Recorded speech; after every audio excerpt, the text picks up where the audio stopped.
Episode 3 of my re-ranking New Japan Pro Wrestling save on Total Extreme Wrestling 2020. My name is Ben Chapman. If you're new around here, make sure to subscribe. If you like this button, hit the thumbs up button. Every single like is so appreciated in this video. Let's think, at the current time of recording, the first 2 episodes of this series have done really well. And yeah, the first 2 episodes of this series have done really well. So if we can try and get 3 likes on this video, we're going to go for 3 likes because it all helps so much. And tonight's show is the Road to Destruction Night 1. We've got 4 roads, and then we've got 3 destruction shows before the big Destruction in Kobe show, which is where all the big payoffs are going to happen. These first shows are quite tour based, they're going to be a lot of singles matches between random people just to try and work on our ranking system. And the show kicks off with Clark Connors defeating Uemura in 9:26 by pinfall as part of our Young Lions round robin tournament. Clark Connors defeats Uemura. Great stuff. For Connors gets a 49 rating. This is also our first show back in Japan. We're in Korakuen Hall. Great stuff. Second match is Yota Tsuji lose to Alex Collin in just over 11 minutes when Yota Tsuji gets pinned by Collin. Gets a 48 rating overall match. Tsuji gets 48, Collin a 47. Good match from both, good wrestling from both of these guys for the Young Lion. We're trying to build these guys up massively, and 48 on the pre-show. It's obviously understandable because we know they are going a little bit holding back on the pre-show. We're just trying to get them over enough so that there's a community when we can push these guys up into the main card. And the main event of the pre-shows is Karl Fredericks defeat Gabriel Kidd in 10 minutes and 57 seconds by submission. It's a 51 rating. Fredericks gets 51. Kidd gets a 47. Good stuff. Good stuff. Fredericks makes Kidd tap out, and Fredericks does now go top clear of our rankings system. The main show sees the junior heavyweight action. I still haven't fired water on Limmy, God's sake. Sees Pac defeat El Phantasmo in 14:48 with a shooting star leg drop, which is a very tough move to do, you know. Shooting star leg drop. We'd pick for that for Pac. Gets a 61 rating. Pac gets a 70. El Phantasmo gets a 52. Unfortunately, Pac and El Phantasmo did not click, so it didn't do great in this card, but it's still progress. Pac getting a 70 is good stuff for the junior heavyweight division. We are, of course, building to Pac versus Taiji Ishimori at Kobe. Staying in the junior heavyweight division, we see Matt Sydal taking on DOUKI. Matt Sydal wins with a shooting star press. Goes 12:48. It's good stuff. Gets a 61 rating overall. Sydal gets a 66. DOUKI a 49. DOUKI was off his game a little bit, but Sydal picks up the win, improving his personal rating. 6-man action next, as John Moxley teams with the Good Brothers to take on the team of Tama Tonga, Tanga Loa, and Bad Luck Fale of the Bullet Club, the former Never Openweight 6-man tag team champions, taking on, well, former WWE team.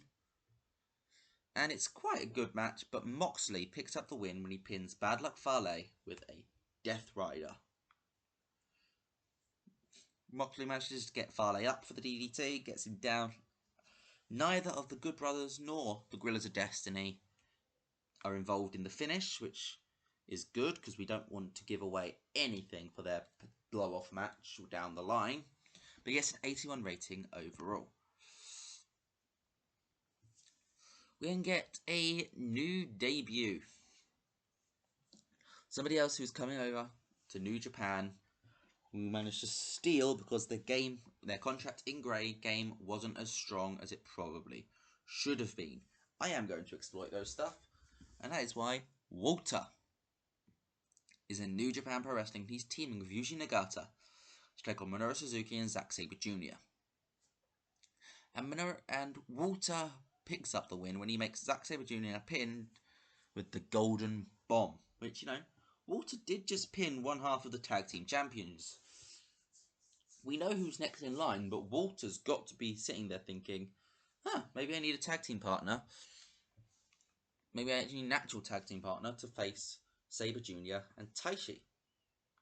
It's 74 overall. Walter was the weak link with a 45 rating, but Walter's in Japan is going to get over very quickly. Gets 74 rating. Shingo Takagi defeats Hirooki Goto in 20 minutes 26 seconds with a Made in Japan. It's a simple match. It's just designed for Takagi to make sure that it was just a ratings match, rankings for the heavyweight division, because we haven't had many of those at all. These are those who are looking to be in the never open weight and potentially the Intercontinental division. Of course, currently one man holds both the Intercontinental and the heavyweight title, which we will be splitting up. I will make that very clear. Probably at Wrestle Kingdom, we will be splitting up the titles. Or maybe even before then. But it gets a 74 rating. Good stuff. We then get the first of Rey Mysterio's Junior Heavyweight Tour of New Japan as he takes on legendary Tiger Mask 4. Goes 30 minutes 29 seconds and with a 619 into a frog splash, Rey Mysterio picks up the win to pin Tiger Mask. That makes his run in the New Japan Junior division 1-0 as he's building into this match with Ryu Lee. And the main event sees an 8-man tag as the Bullet Club team of Switchblade Jay White, Evil, Kenta and Taiji Ishimori take on Los Ingernobles de Japon's Tetsuya Naito, SANADA, Bushi and Hiromu Takahashi. And it's a draw. They draw after 30-minute time limit expires, because obviously it's not a title match, so they're not going to really have a big payoff. They're not going to have an hour for this. They're going to get 30 minutes, and they drew. No one got pinned. Nobody won. But they fought together, and the 8 people here fought to a draw, which does mean we are going to have big matches planned for some of these guys down the line, because do they have a mandate? Not really, but are they going to claim they have a mandate? They're the Bullet Club, of course they are. What do we get overall on the show? It gets an 81, doesn't increase any popularity, but this is a tour show, meaning that all of the taping gets put into highlight packages for later down the line, and it's not actually broadcast live. Well, I've been Ben Chapman. If you liked this episode of Road to Destruction Night 1, episode 3 of my New Japan save, where we are going to start decreasing from 2 a day. Now, the first 2 episodes were 2 a day. We're now going to go into alternating days between this and the...